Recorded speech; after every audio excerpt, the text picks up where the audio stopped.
Hey guys, so I wanted to come to you today to record a video on the shortest path to increase your accounting business income. Now, I wanted to make this video because a lot of people get very confused because I know there's a lot of different information, different videos, just different things out there, and everything seems to contradict itself. So I want to kind of give you guys a framework of how to stay focused. Now, if you want some help growing your business, like if you want further help outside of these videos and you want someone who can walk you step by step to make sure you know exactly what you need to do to grow your business, go ahead and click the link inside the description either above or below the video to book a call with myself to see if I can help you inside of our mentorship program. So in this video, I'm gonna give you some tactics and like some directions of where to go, but I want to give you a framework so that no matter what you try, you understand the underlying principles that will lead you to success, right? Because whether you do Facebook, LinkedIn, Upwork, Thumbtack, Craigslist, there are certain underlying principles where if you focus on those, you're going to grow your business regardless and your income is going to rise. Okay, we did a challenge inside of our mentorship program about a month ago, and I think we're still kind of doing it, but you know, it's not really that much of a point, where I basically started on like a profile like on like a Thumbtack, right, where basically there was leads, there was potential buyers. We basically use all the different scripts we use and we teach our students. We got on the phone, basically closed down a client in four days. We got another client within about 4 days after that. Then we got a third client within like a month after that. So it doesn't take a long time to go and grow your business. It's just you have to be able to do the right things over time consistently so you develop skill sets. Okay, so let's attack this thing. Let's dive into this. So number one, okay, you have to understand your targeting. Are you going after high value clients or low value clients? Now, there's not necessarily a right or wrong answer. It's more based on the stage of business that you are in. So what I mean by that is the earlier the stage of business you're in, the more you need a high value client because you need less clients to quit your job. When I say that, most people are not going to get 1 million clients, whether it's a high value client or a low value client. You're probably going to get like 1 to 4 clients a month, right? Just based on your KPIs, based on your metrics, just based on a lot of different factors. So whether it's a client paying you $100 or a client paying you $1,000, you're going to get about roughly the same amount of clients just based on your marketing skill sets. So you might as well maximize your dollar per client because you're going to get the same amount no matter what price you're charging. Okay. Now I know that sounds counterintuitive. Just trust me on that. You know, that's just what I've learned. Like we've mentored over 350 people at this point, including growing my business. So the alternative thing though is like once you do get past a certain point, so like let's say that you're thinking about potentially selling your business in the future. Once you maybe at like 15 grand a month, 20 grand a month, one thing that's going to increase the sales cost and the sales price that you can like charge on your business is the diversification of client revenue. So you can have a couple anchor clients, but then you want to start getting a bunch of like clients like $300, $500 a month. That just makes the business more stable in case you lose like 3 clients or 5 clients. If you only have 3 clients, you lose 3 clients. Okay, well now your income's at 0, right? Where if you're the one that's running the business from scratch, that's not a problem because your client's going to stay with you. Versus when someone buys your business, there's going to be an inevitable churn that's going to happen. And they know that, so they're trying to account for that beforehand. So if you have a bunch of small clients, if a little bit of churn, and all churn means CHURN, is people like leaving your firm. So you kind of combat that by having a wider range of clients, right? So, but at the stage that you're probably watching this, you're probably in the beginning stage, and more than likely you're trying to leave your job. So you want to have that lower volume of clients, okay? Most people, what I see is like, so anytime like we have like a student that joins our mentorship program, like usually for the mentorship program, like most people have like between like 1 to 3 clients when they join. In some cases they might have like 0. Like most cases they have 0. In some cases they might have a couple. Whenever those newer people come in, they have a couple clients. I generally, first things first, I look at the price they're charging per client. Most people are charging like 30 to 50% less than what they should. So we end up having like double or triple their prices in a lot of cases.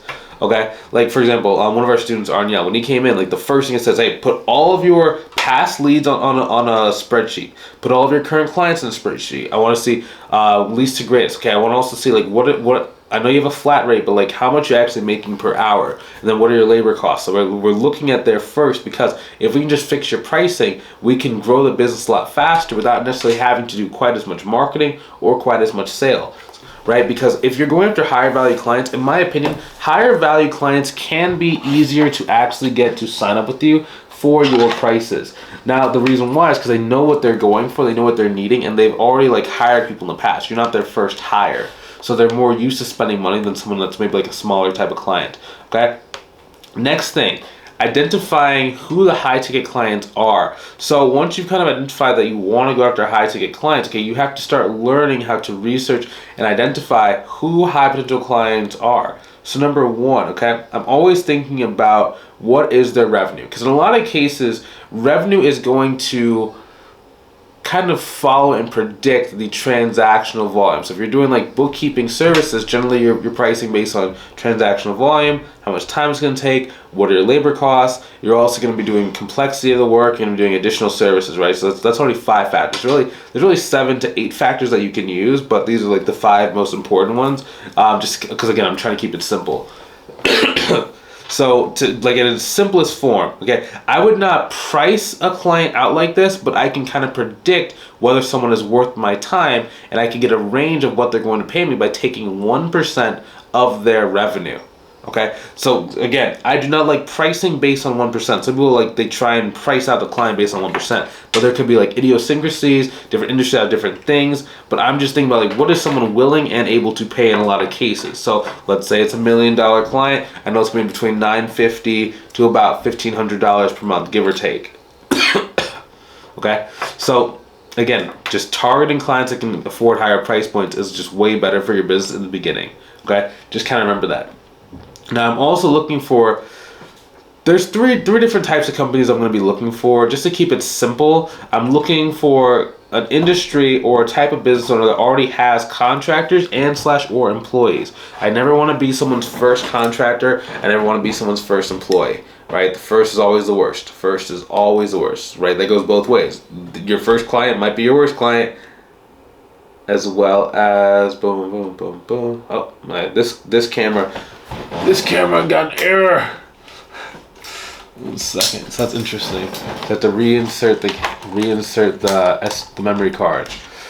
So that's the main thing when we talk about that, right? It's just really understanding who, right? Because who is more important than like what you do. If you get the right person, you can reach them by like carrier pigeon if you need to, you know? Like there's not really a right or wrong way to talk to the right person. So that's the thing that people don't really understand is like a lot of people, what they do is like they're always looking for like, where's the magic source of leads? Like, you know, Bryce, like, where should I go? You talk about LinkedIn, and it's like, oh, sorry guys, to adjust this camera. Okay, hopefully you can see me clearly. So a lot of people are always like, Bryce, where are you guys getting the leads from? Like the magic lead source. It's like, it's never a magic lead source, right? All leads can be accessed on all platforms if you have the right contact information and you have the right research tools. So if it's not a place, it's more about how do you speak to people in order to get them to want to work with you. Now, part of learning how to speak to the people is learning how to research, just like we talked about in the last one. So first it was like researching based on like if they can afford your services, but next is researching into like how does the person speak? How do they communicate? Do they have similar beliefs to you? If that happens, then your messenger script will essentially write themselves. Because all you have to do is ask them questions about what you already know about that person. Now, again, if you don't know much about them, you don't really understand how to like identify, you know, what is important of that person. Okay, that might be hard, right? That's what we do inside our program. We teach you how to do that. So, for example, one of our students, Latoya, like she got her first client like in 20 days of like via like LinkedIn. So when I say like 20 days, like the first like 5 days really about like building out your profiles and utilizing some of the templates. After that, it took about 15 days. I can't remember. I think she took a vacation for like 7 days. So it didn't really take a full 20 days of active work. It was just more 20 days from when she started working with me to when like she got her first client. Now, this is her first client in her business. This is not just like her first client working with me, right? So it's like there's a lot of little things we have to kind of teach her in order to kind of get to that point. But in terms of utilizing like social media, right? Social media, in my opinion, is the easiest way to go get clients because there are less barriers to entry and you don't have to pay per client or pay per lead. So it just moves you a lot faster because you can go directly talk to them. So there's 3 core activities whenever we're doing social media. Identifications, that's IT. Talk, that's the messenger conversation. And we'll talk a little bit about messenger conversation in a second. 3 is close. That's your consultation call. So identification, that's utilizing tools to be able to go research the company. So we're basically looking like how much revenue do they have? Is the industry growing? Is the industry I like working with? Do they already have someone in-house that's helping them with them? If no, and like they kind of meet your criteria, okay, now we can send them a connection request. When we do a connection request, we want to have very conversational style of communication, right? Because we want to capture the people that are ready to buy today as quickly as possible, but we don't want to turn off the people that are not ready to go today. What I mean by that is like some people like their whole LinkedIn messaging style is like friend request, buy my stuff, friend request, buy my stuff, friend request, buy my stuff. And like that might work for 3% of the people that accept your connection request. So they're going to say, yes, I want to potentially buy your stuff. But a couple things happen. Number one, those people are a lot harder to close because they're saying yes to everybody. They're kind of price shopping, number one. Number two, you're going to burn out 97% of the market that might not be ready to buy from you today. So we always want to make sure we're keeping our options open and we're not losing social capital each time we make an ask for business. Every time we ask someone to pay us money, I don't want to lose social capital for the 20 people that are also around them, right? So communicating based on like what do they personally actually like, and the stuff you did in your research makes it easier for them to start talking about themselves and building that relationship with you. Now we have other videos that basically break down like what a relationship is, and it's like super core values, so that you can actually start growing it. So I'd probably watch the last video on this channel because it breaks that down. Next thing is close. Okay, so what I've kind of found is the deeper you can get in your text message conversation on social media, the shallower you can afford to be on your consultation call. But if it's like a very shallow conversation, like maybe they opened an email from you and booked a call, you have to go a lot deeper on your consultation call to make sure that you fully understand them and you're building a relationship there so they actually want to work with you. They have to feel a certain like, not full obligation, but almost like a pseudo obligation to work with you. And that's why we use our message script, because of the person is saying that they have it. We're basically teaching the person to basically keep their words, their words and their actions have to be congruent, have to line up, you know? And that's what we're basically training people to do. So we're training them to do that inside the messenger. We're also training them to do that on the consultation call, right? And that's why I don't just say, hey, buy my stuff right away. Because if they come on the call too early, they're not going to buy your stuff as easily and to do a lot more objection handling, right? It's just a much more non-linear process. And it can just... It takes away your predictability. Like you want this stuff to be very predictable when you're moving and growing the business. It has to be very predictable. Okay, 13 minutes in. Next thing, okay, so once you start getting clients from the initial process, wow, now this battery's about to die. You want to be able to utilize your current clients and your current momentum to generate more clients. Okay, so number one is referrals. So as you get more clients, you should be asking them for referrals. Now, we have a proven way to ask for referrals inside of our program, so that feels natural. It doesn't feel like you're just asking them 24/7 for referrals and they just don't want to send you any, right? Because that's annoying. You don't want to like upset people when you're asking for referrals, right? So it's like there's a very structured way to do it. Next thing is your consultation calls. The more clients you have, the more stories you can tell. Yeah, so we did this for this client, and like basically it's like this and this and this and this and this, right? And this I think you can work for your business because we've done it with this. So it just works so much stronger when you can use the fact that you have clients. You basically just told me you have clients. This is what we did for them, so you're already helping them out. This is how it can work for you. Now you're adding value. That's 3 levels of utilizing that past client to go and get more clients. Same thing with like testimonials and interview. Like your current clients can give you testimonials or you can interview your clients based on their experience. Now, video is preferred. You can do audio. Now, again, this is optional because I know some people are camera shy. I was camera shy too, right? I never wanted to do a live video when I first got started, but I did it anyway. And now I have a really, really successful YouTube channel, right? You know, I didn't start off having a YouTube channel. It was more I had a couple of different like small videos, and then people wanted more videos, and I started posting the old videos onto this, and I started making new ones, right? You just kind of, you always start with what you have, start with where you are, and you just keep building on it, right? So actually, it's very, very interesting. So one of our students named JT, he converted a lot of clients that are very hesitant to work with them by showing video testimonials. It was very, very, very effective for him. Anytime that someone would be like on the fence, he would literally just send them like 3 videos that he had from like his current clients that got them to be like, oh yeah, he can help me out. This is the person, this is the guy, this is the one. And it's just like, if you understand how to do that, like your conversion rate, that's conversion rate is just like how many consultation calls you do, how many people sign up from this consultation call, like what's your percentage of those people, right? You can have a very, very high percentage on top, like to cold traffic. When I say cold traffic, that's people that are not friends and family. Like if you can get up to like 80-90% of that, you know, of those people closing.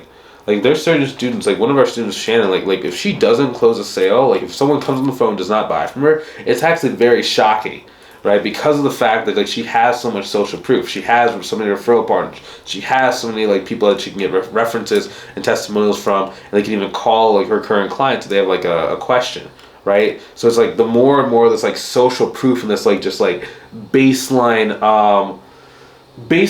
proof that you have that you keep your promises to people, the easier it is to go and generate clients very consistently. And that's like the main thing that we teach people inside of the program. Now, again, you don't have to do a video. I'm not saying do a video if you don't want to, okay? I'm just saying that that's one thing you can do to grow. Okay, cool. So if you want some help growing your business, maybe you've been trying and it's just not quite going the way that you want. Maybe you see like, hey Bryce, there's a lot of stuff in here. I didn't even know like there was a process for this. I didn't know I should be messaging people. I didn't know what to say inside of the messenger, and I just need some help. If you want that, if you want this proven roadmap to be able to go and grow your goals and grow and reach your goals so that you can actually go and like spend time with your family, be able to go and like retire early, right? Go ahead and click the link inside the description either above or below the video to book a call with myself to see if I can help you inside of our mentorship program, okay? I will talk to you soon. Have a great rest of your day. Take it easy. Have a good one. 1, 2.